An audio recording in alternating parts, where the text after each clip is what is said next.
यह कहानी राजस्थान के कोटा शहर से जुड़ी एक सच्ची घटना से प्रेरित किसी के असफल प्यार और प्रतिशोध की है।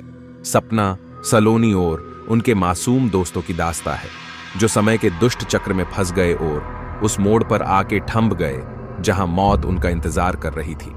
दूसरे दिन जब उन लोगों को पता चलता है कि उनका एक साथी गायब है, तब वो लोग और भी डर जाते हैं। लेकिन समीर बताता है कि हमें यहां से बाहर निकलना है तो हमें उस आत्मा को बुलाना होगा और उनसे पूछना होगा कि वो आखिर चाहती क्या है।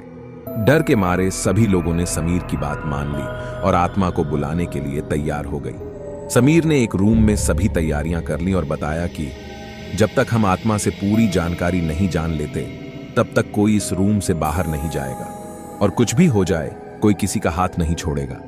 समीर ने तंत्र मंत्र से आत्मा को बुलाना शुरू कर दिया। कुछ ही देर में तेज पवन और बिजली के साथ राणा साहब की आत्मा उस रूम में आ गई।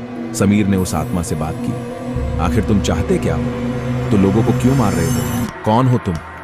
राणा साहब की आत्मा ने कहा, निकल जाओ यहां से, मैं किसी को भी नहीं छोड़ूंगा, सब मारे जाएंगे। जो भी यहां आए गया उन सबको मार दूंगा।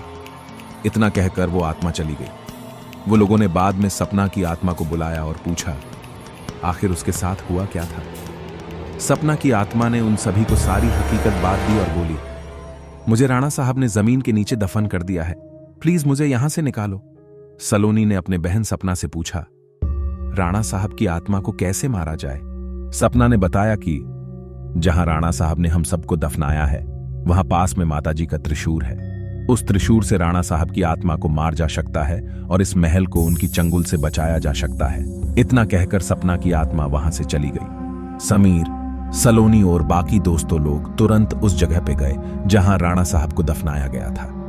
राणा साहब की आत्मा ने उन सभी को त्रिशूल के पास जाने के लिए रोका, लेकिन सलोनी की भी तरह उस त्रिशूल के पास पहुंच गई और उसी त्रिशूल से राणा साहब पे वार किया। कुछ ही देर में राणा साहब और उनके साथ वो सभी आत्माओं को मुक्ति मिल गई जिसे राणा साहब ने दफनाया था। दोस्तों, आपको यह कहानी कैसी लगी प्लीज हमें कमेंट करके जरूर बताएं।